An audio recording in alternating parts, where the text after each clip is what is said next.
નમસ્કાર મારા વાલા દર્શક મિત્રો, દેશ વિદેશમાં રહેતા મારા દરેક દર્શક મિત્રોને હર હર મહાદેવ અને જય સ્વામિનારાયણ. મિત્રો, આજના વિડીયોમાં આપણે લોહી વધારવા માટેના જ્યુસ બનાવવા માટેની આપણે વાત કરવાના છીએ. અને આ જ્યુસ બનાવવા માટે કઈ 5 વસ્તુનો ઉપયોગ કરવાના છીએ. મિત્રો, આપણે જ્યુસ બનાવવા માટે 5 વસ્તુનો ઉપયોગ કરવાના છીએ. અને એ 5 વસ્તુ કઈ છે, એ 5 વસ્તુ કેટલી માત્રામાં લેવાની છે, એ જ્યુસ બનાવવાની રીત, અને કયા સમયે જ્યુસ પીવાનો છે અને કયા સમયે જ્યુસ નથી પીવાનો, કોણ આ જ્યુસને પી શકે અને કોણ આ જ્યુસને ના પી શકે, એની બધી જ માહિતી હું તમને આ વિડીયોમાં આપવાનો છું. તો મિત્રો, એક પણ મિનિટની વાર કર્યા વગર આપણે આ રસપ્રદ વિડીયોની શરૂઆત કરીએ અને આ જ્યુસ વિશે આપણે વિગતમાં જાણીએ. મિત્રો, આ જ્યુસ બનાવવા માટે આપણે જે 5 વસ્તુની જરૂર છે, એમાં જે પહેલા નંબરની છે વસ્તુ, એ છે મિત્રો બીટ. બધાએ મિત્રો બીટનું નામ સાંભળ્યું હશે અને બધાને જ ખબર હોય છે કે બીટની અંદર આયરન ભરપૂર માત્રામાં હોય છે અને બીટ ખાવાથી હિમોગ્લોબિન ઝડપથી વધવા લાગે છે. એટલે મિત્રો, પહેલી વસ્તુ જે આપણા જ્યુસ માટે લેવાની છે એ છે મિત્રો બીટ. બીજા નંબરની વસ્તુ જે આપણે જ્યુસ માટે લેવાની છે એ છે મિત્રો દાડમ. મિત્રો, દાડમની વાત કરીએ તો દાડમ બધાને જ ભાવતું હોય છે અને મિત્રો દાડમની અંદર ભરપૂર માત્રામાં આયરન અને વિટામિન સી ભરપૂર માત્રામાં હોય છે. હવે તમને એમ થાય કે એની અંદર વિટામિન સીનું કામ શું છે? તો મિત્રો, વિટામિન સી આપણા શરીરમાં આયરનનું શોષણ વધારવાનું કામ કરે છે.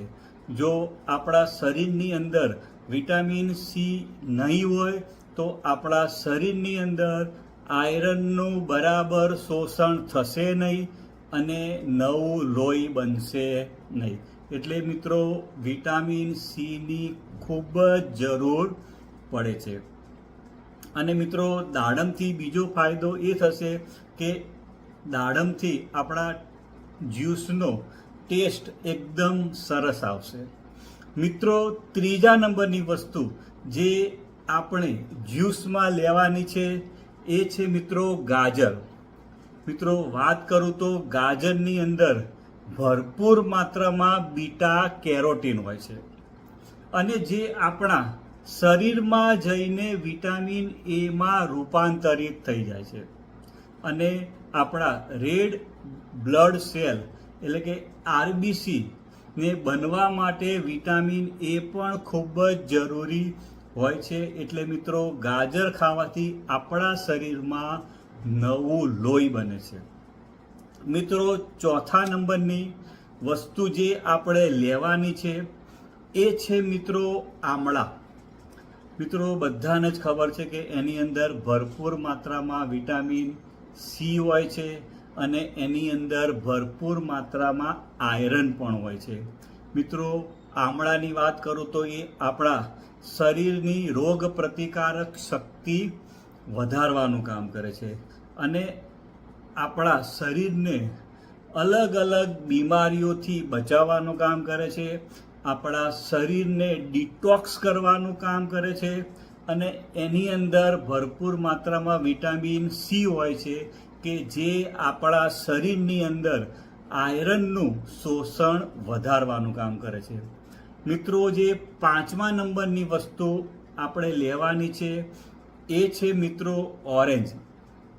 મિત્રો, વાત કરું તો ઓરેન્જ લેવાથી તમારા જ્યુસનો ટેસ્ટ એકદમ સરસ બનશે અને એની અંદર ભરપૂર માત્રામાં વિટામિન સી હોય છે કે જે આપણા શરીરની અંદર આયરનનું શોષણ વધારવાનું કામ કરે છે.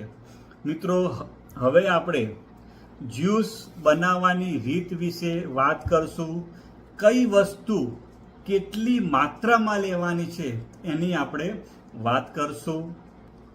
મિત્રો, આપણે જ્યુસ બનાવવા માટે 150 થી 200 ગ્રામનું તમારે બીટ લઈ લેવાનું છે. એટલે કે તમારે અડધું બીટ લેવાનું છે અને એના તમારે નાના નાના ટુકડા કરી દેવાના છે.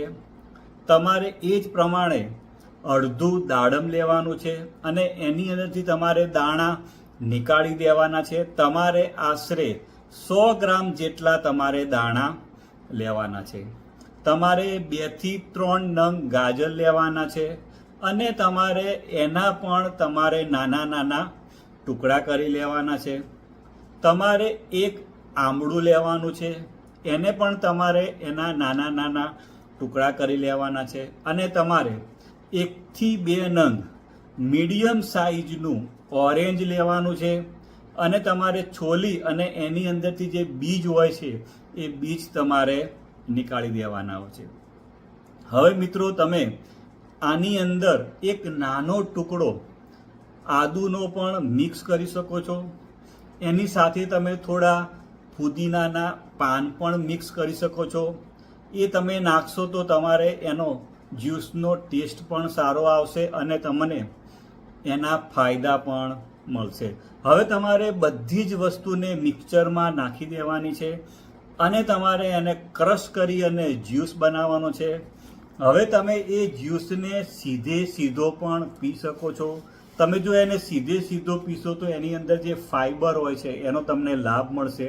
ઘણા લોકો જો સીધો જ્યુસ પી ના શકે તો તમારે એક પાતળું કપડું લેવાનું છે અને એનાથી તમારે એને ગાળી નાખવાનો છે અને ગાળીને તમે એ જ્યુસને પી શકો છો. હવે જ્યુસને પીવાનો સમય, મિત્રો ખાસ વસ્તુ છે. આ જ્યુસ ક્યારે પીવો?